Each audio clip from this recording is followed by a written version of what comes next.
New rules for revoking citizenship have been introduced. I think, ladies and gentlemen, this is important and interesting. It's important for everyone to know, even necessary. To prevent deportation, the United States has adopted 4 new rules that allow citizenship to be revoked from those who obtained it after coming from another country. That is through so-called naturalization. This concerns everyone, all of us. I'll finish with general analysis and recommendations. Today's topic deserves serious attention, especially for the naturalization of naturalized citizens and immigrant communities who value their status, their security, and their future. Here in the United States of America, we are discussing citizenship at risk due to new denaturalization rules that you need to know about by October 2025. This is a recent update in how the United States government carries out denaturalization. This is a legal process of revoking United States citizenship obtained through naturalization. The first thing we need to understand is that if we were not born in the United States, but obtained citizenship through the naturalization process we applied for and were granted citizenship. So does it mean that it can actually be taken away as well? By the way, for me, this was a complete surprise. I thought that once you got it, that was it. Turns out it's not that simple after all. So where are we? Who came from the Union of Soviet Socialist Republics supposed to go? That country doesn't exist anymore. At least I have Israeli citizenship. Maybe they'll let me in. Before we move on to the 4 rules, let's take a moment to understand the bigger picture. The United States offers citizenship in 2 main ways, by birth and through naturalization. People born in the United States automatically acquire citizenship, according to the 14th Amendment. People who immigrate to the United States and meet all legal requirements can apply for citizenship through naturalization. This process includes passing background checks, meeting residency and language requirements, and taking the oath of allegiance. Now here's the key point. Once someone becomes a naturalized United States citizen, they receive almost all the same rights as those who were born in the country. However, denaturalization is a legal mechanism that the United States government can use to revoke this citizenship, but only in very limited, specific, and extreme circumstances. That is, it can be taken away, but only for very specific reasons. Still. Now, let's talk about those reasons. And think about it. Does anyone in your family break any rules or behave in ways in the United States that could lead to deportation from the country? Especially since the rules are new, right? As of October 2025, 4 new updates or procedural clarifications have been introduced that may affect how denaturalization cases are investigated and reviewed. These changes do not affect most citizens, but they signal a more aggressive and data-driven approach to law enforcement. Therefore, it's important to stay informed, not fearful.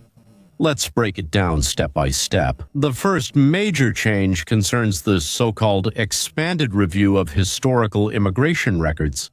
This means that government agencies like the United States Citizenship and Immigration Services are now reviewing old naturalization cases more thoroughly, even those that were approved 10, 15, or even 25 years ago. The Immigration Office has been ordered to review naturalization documents, meaning those related to this process, starting from approximately 25 years ago. Today, there are many ways to verify the accuracy of the information provided and to detect forgeries and fraud. Now, there are opportunities that didn't exist 10, 15, 20, or even 25 years ago. Why? Their goal is to identify cases where someone might have used false information at any stage of the immigration process, either before or during naturalization. This can include things like using a false name or identity in a visa application, not disclosing previous criminal convictions, hiding past immigration violations such as deportation orders, or lying about marital status or family relationships. It's important to note that intent matters. For the denaturalization process to proceed, the government usually needs to prove that any misrepresentation was intentional and material, meaning serious enough to have affected the original decision to grant you citizenship. For example, if someone stated on their citizenship application that they had no criminal record, but in reality they had a concealed felony conviction that could trigger a denaturalization case. This expanded review means that cases previously considered closed can now be revisited using new tools such as digital archives, biometrics, and data matching across different systems. I don't know if it can be fixed at this stage, but if you have undisclosed criminal cases, let's say yes, anything can happen. Yes. Either you changed your name a little to make it harder to find you, or if your past, let's say, contains something like that, about something you seriously lied about for some reason.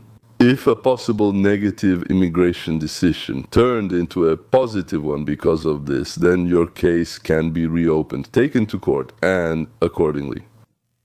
Now let's talk about the second update, which focuses on national security and public safety issues. Revocation of citizenship has always been an option for individuals who, after naturalization, were found to have participated in serious crimes, especially those related to terrorism, espionage, genocide, or war crimes. What's new in October 2025 is that immigration authorities are now working more closely with international law enforcement and intelligence partners to share data and conduct deeper investigations. This means that a person who may have participated in crimes abroad, for example during a conflict or war, and did not disclose this information in their immigration forms, may be subject to investigation. Under these new guidelines, keep in mind that such cases are rare and require significant revocation of citizenship on the grounds of national security is usually applied in extreme cases. This point is directly related to KGB officers who forgot to mention this, or to people who were involved in currency fraud or cybercrime. Perhaps those who supplied or participated were hired by a private army like Wagner. That is, it's not a very common thing. Of course, I think it's 1 in 500,000 or even 1 million, but nevertheless, this is one of the reasons for denaturalization, as it's called here. Denaturalization. The third update. The average update is especially important for people who have filled out many different immigration forms over time. This change focuses on improved data sharing between agencies and cross-checking immigration records. Currently, federal agencies involved in immigration, such as the Department of Homeland Security, United States Citizenship and Immigration Services, the State Department, and even the FBI, are now more actively comparing records to identify inconsistencies in various applications. For example, let's say someone applied for a tourist visa using one date of birth and then applied for a green card using a different one. Later, they might have submitted yet another version of their story in their naturalization application. In the past, some of these inconsistencies might have gone unnoticed, but now the systems have improved, and even small discrepancies can trigger additional scrutiny. This is especially important for people who may have had minor errors in their documents that were not corrected. In most cases, simple typos or honest mistakes are not grounds for revoking citizenship, but if there is a pattern of deception, then it becomes a serious issue. That's why it's important to keep copies of everything you've ever submitted to the United States Immigration Service: visa forms, green card applications, asylum applications, and of course, citizenship documents. It is said, not about a random typo, of course, not about a mistake made out of carelessness. It's about the fact that it became more beneficial for you to say something that you didn't know how to say before. How should you say it? Is it beneficial or not? And based on that, you got a green card or citizenship. We're talking about intentional deception in order to obtain status.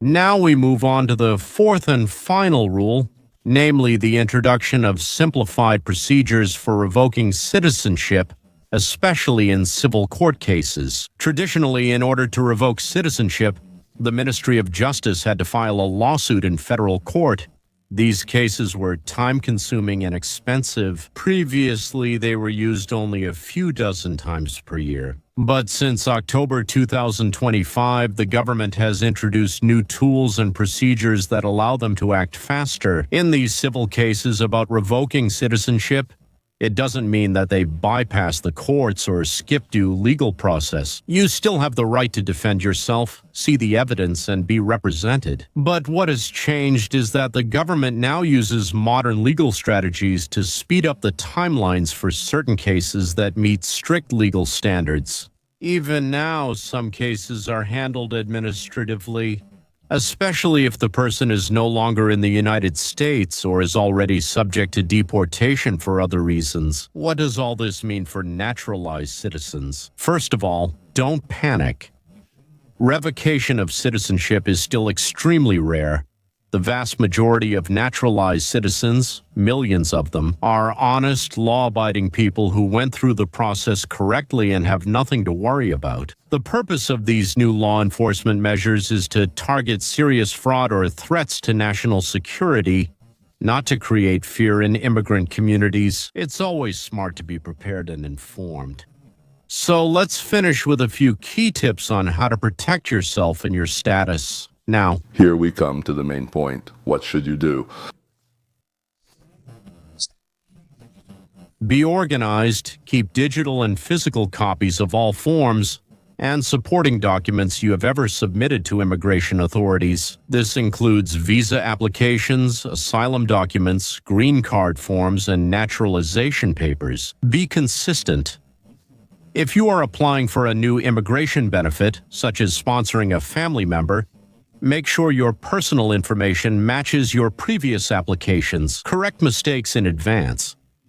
If you find a serious error in a previous document, consider reaching out to an immigration attorney. In some cases, you can resolve the issue before it becomes a legal matter. Don't ignore notifications. If you ever receive a message from United States Citizenship and Immigration Services, don't ignore it. Respond on time and seek legal advice. Know your rights. Naturalized citizens are protected by the Constitution. You cannot lose your citizenship without due process. You have the right to representation and to challenge any case against you. Conclusion? Well, there's no need to panic, but to think that it wasn't entirely true. If that existed, it would appear in your documents, forms, or letters. Try to correct it before it is found, before it is discovered by the immigration office. And most importantly, if something like that happened, then find an immigration attorney, ask him for a consultation, pay him for an hour or two of his time, however much it may cost, just to hear from him whether your violation is serious or minor, and if it's serious, what can be done about it. The changes don't end there. Starting this October right now, the United States is beginning to check everyone who obtained United States citizenship without renouncing their previous citizenship. October 2025, tightening of measures against dual citizenship. Millions of Americans risk losing benefits and facing new restrictions. If you have two passports or are considering obtaining another citizenship, you need to hear these updates for October 2025, before it's too late. The changes affect everything from taxes to oaths of allegiance, and they could change the lives of United States citizens around the world. Let's break it all down so you know what's coming, how it could affect you, and what steps you should take now to protect yourself. This is directly related to me. For example, I have Israeli and American citizenship, but even more so, I think, to those who have kept their Russian, Indian, Chinese, or Ukrainian citizenship, and also obtained United States citizenship. To be continued, to be continued, to be continued, to be continued, to be continued.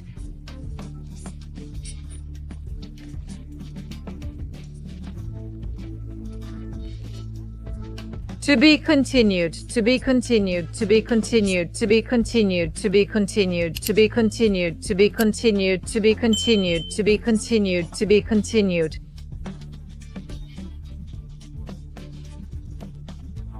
people are formally required to renounce their foreign citizenship.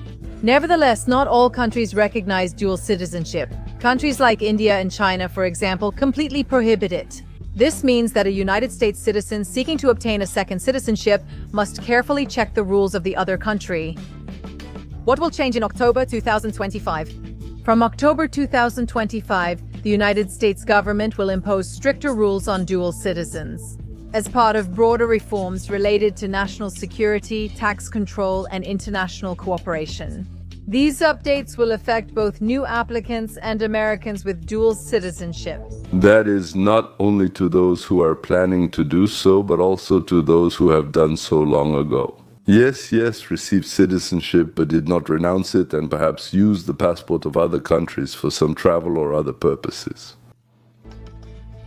The government's goal is to reduce divided loyalties, strengthen financial control, and prioritize United States interests. This is how it will look in practice. Stricter tax control. One of the biggest reforms concerns taxation. According to current legislation, United States citizens, including those living abroad, are taxed on their worldwide income.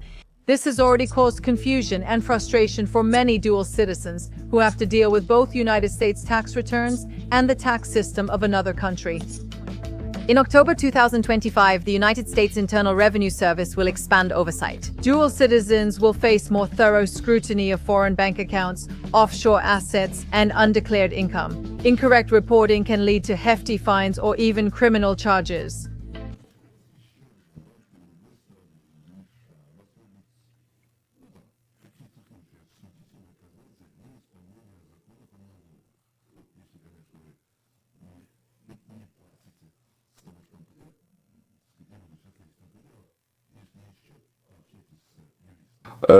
Uncle Sam wants to get every penny that Congress has decided to take from you. As you know, all socialists are thieves. But what's interesting is that officials and politicians from other parties are also thieves, just more shy about it. Another significant change will occur in the passport application process. The State Department will begin requiring additional documents from citizens with dual citizenship when applying for or renewing a United States passport. This may include proof of residence, employment, and more convincing evidence of ties to the United States. For those who have passports from countries with tense or hostile relations with Washington, the requirements may be even stricter. These measures are aimed at ensuring that holders of American passports remain loyal and connected to America. The days when you could get a green card or citizenship and then move to live somewhere else seem to be over. You either live there or you live here. This can be and will be grounds for a review, so to speak, of the documents you received. In cases where the actions of a citizen with dual citizenship seem to contradict the interests of the United States, their status may be called into question. This creates new legal and personal risks for such delicate situations. The impact on citizens with dual citizenship by birthright, even individuals born with dual citizenship, will feel the consequences of these reforms. The government plans to strengthen background checks for individuals with dual citizenship who apply for federal positions, access to classified information, or conflict-prone positions. This does not mean automatic disqualification, but expect more thorough investigations to ensure there is no divided loyalty, especially in high-security environments. Military and security limits. The Ministry of Defense is also reviewing how dual citizenship affects military service. Thousands of dual citizens have proudly served in the United States Armed Forces. However, starting in October 2025, new restrictions may be introduced for service members from countries considered hostile or politically unstable. These rules may limit assignments, restrict access to sensitive positions, or in some cases, completely prevent enlistment. This marks a significant change in the military's approach to dual citizenship in security matters. Political and government implications. Dual citizens can still vote in United States elections, though some states may restrict their eligibility for certain public offices. Lawmakers argue that having another citizenship may create a conflict of interest, especially in positions related to foreign policy or security. If these restrictions are adopted, they may create inconsistent rules in different states, making it important for people with dual citizenship to keep track of updates to both federal and state laws. So the question arises, should anything be done? If you are a dual citizen, if you are a citizen of two countries or plan to become one, the most important step is to stay informed. Don't rely on outdated information. Instead, regularly check official updates from the United States Citizenship and Immigration Services, the State Department, and the Internal Revenue Service. Secondly, consult with professionals. Dual citizenship is connected to immigration law, tax law, and sometimes international law. Mistakes can be costly, so seek advice from lawyers or tax specialists who have experience in immigration matters. Third, make sure your documents are up to date. Passports, tax returns, and residency documents. What? About those who have a green card. Well, they have a work permit, a residence permit, but no citizenship. As you understand, it's much easier to deport them from the country.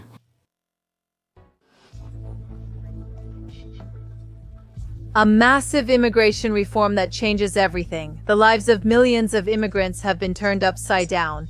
Congress passed a new immigration law that redefines what it means to be safe in America. Even green card holders are no longer protected. This isn't just another immigration update. What happened today in Washington marks one of the most sweeping reforms in decades, which could shape the future of immigration policy for many years to come. This legislation redefines how the federal government treats all non-citizens, whether you have a student visa, a temporary work permit, or even permanent resident status with a green card. Now you fall under a single enforcement category. This means that everyone who is not a United States citizen will be subject to the same level of scrutiny and enforcement. For many immigrants, this is a huge change from what they previously thought about their safety in the United States. I don't know what those who are in the United States with a work permit thought about their status, but it's necessary to face reality because ignorance or fantasies about reality can lead to irreparable consequences.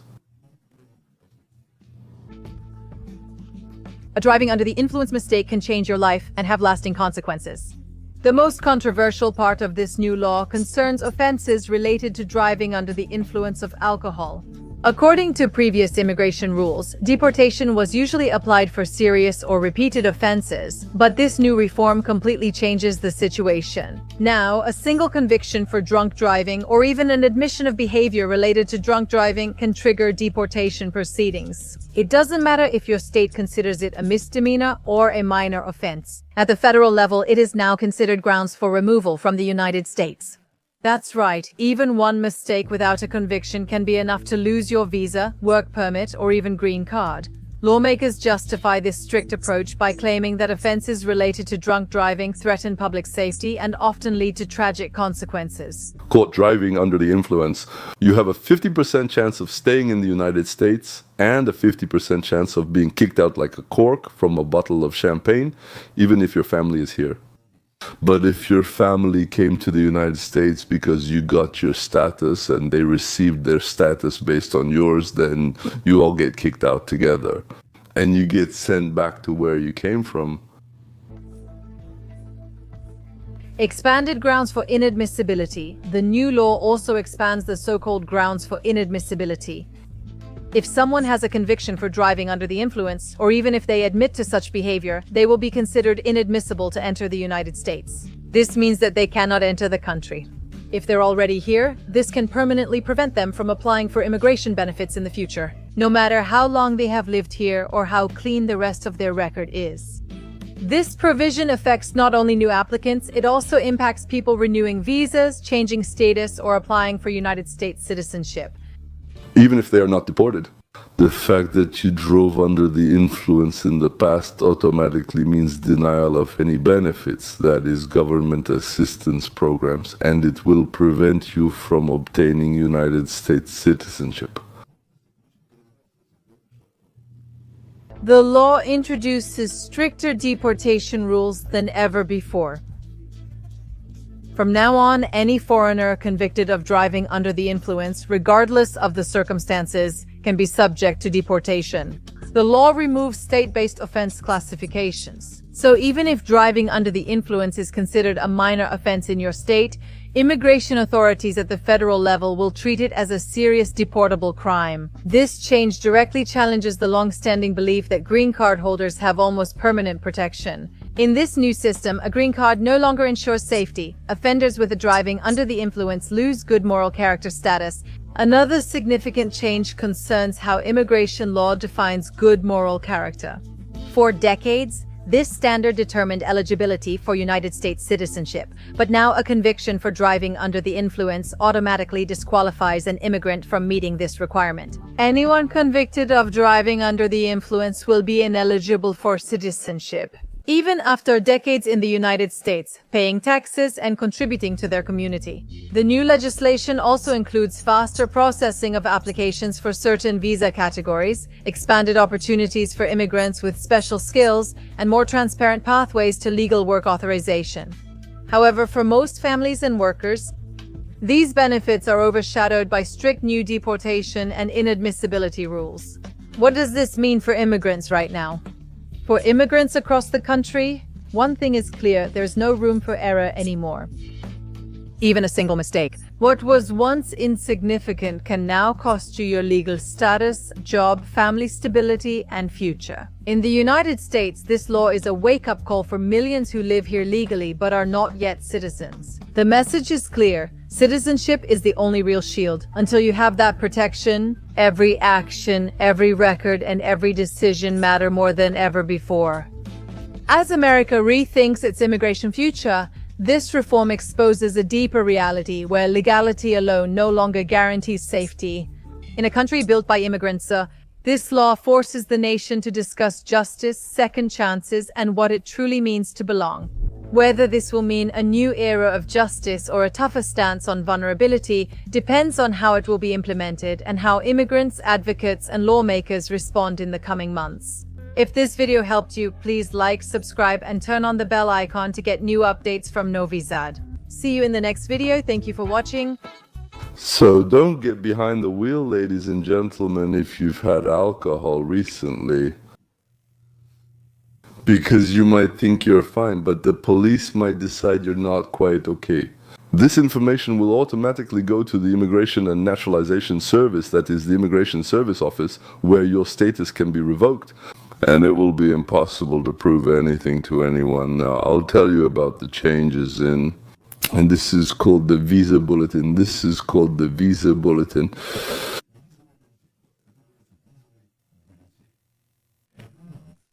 Every month, the United States Department of State publishes the Visa Bulletin to inform applicants about the availability of immigrant visa numbers in various categories. Since there are annual limits on the number of green cards issued for each category and for each country, sometimes demand exceeds supply, creating waiting lines. The Visa Bulletin tells us which priority dates are current, meaning which applicants can move forward in the green card process. In family-based categories, availability depends on your relationship to the United States citizen or permanent resident petitioner and your country of origin. For employment-based categories, your priority date is determined by the date your labor certification or immigration petition was filed, as well as your country of chargeability. Now let's discuss the overall picture as we approach November 2025. First, the United States. The United States government is making efforts to reduce the green card backlog, especially for employment-based applicants due to high demand and long waiting times. However, despite some progress, certain countries, especially India, China, Mexico, and the Philippines, continue to face significant delays due to high demand. For family-based green cards, some categories have historically had shorter waiting times, such as immediate relatives of United States citizens, who are not subject to annual caps and usually do not have a backlog, but other family preference categories such as siblings or adult children of United States citizens. Citizens and permanent residents may face long waits, sometimes for several years. I can say that I brought my family to the United States, and it took 3 to 5 years, even though at first we were told it would take 3 to 6 months. Subscribe to the State Department's monthly Visa Bulletin notification to get updates as soon as they're published. Secondly, keep copies of all your immigration documents, notices, and receipts organized and easily accessible. Third, stay in touch with your employer or family member who is filing the petition to make sure all documents and submissions are up to date. Finally, keep track of policy changes by referring to reliable immigration news sources or consulting with an immigration specialist. In conclusion, the Visa Bulletin for November 2025 is likely to continue the current trend of slow but steady movement. In the family-based categories, immediate relatives remain current, while other categories are progressing gradually. Employment-based categories are likely to show mixed results. Some categories and countries may be current or advancing, while others, especially India and China, as well as employment-based 2 and employment-based 3, will continue to face longer wait times. Friends, The United States of America is tightening the rules and reviewing how green cards and citizenship were previously granted for staying in the United States. The fact is, there is confirmation. Unknown actions of immigration service employees have uncovered numerous deceptions. In the Russian-speaking diaspora of the United States population, there have already been several visits from inspectors regarding lies in documents and sham marriages for obtaining United States citizenship. Having started the fight against illegal immigrants, at the same time they want to weed out fraudsters and cheaters and punish those who help them among the so-called legal immigrants. I think that also includes those who arrange marriages for money. Naturally, I wish all of you to withstand this storm. And if there are any blemishes in your past, once again, my advice is don't hesitate to spend $300 to $500 on a consultation with a lawyer who specializes in immigration cases. Make sure the lawyer is actually a specialist, not just someone who calls himself one. So I hope that most of the people who are watching and listening to me have nothing to do with this. But I would strongly recommend that you, let's say, show and let your relatives and acquaintances watch and listen to all this. Those who, well, maybe have 1 or 2 small blemishes on their otherwise spotless reputation. That's all. Bye.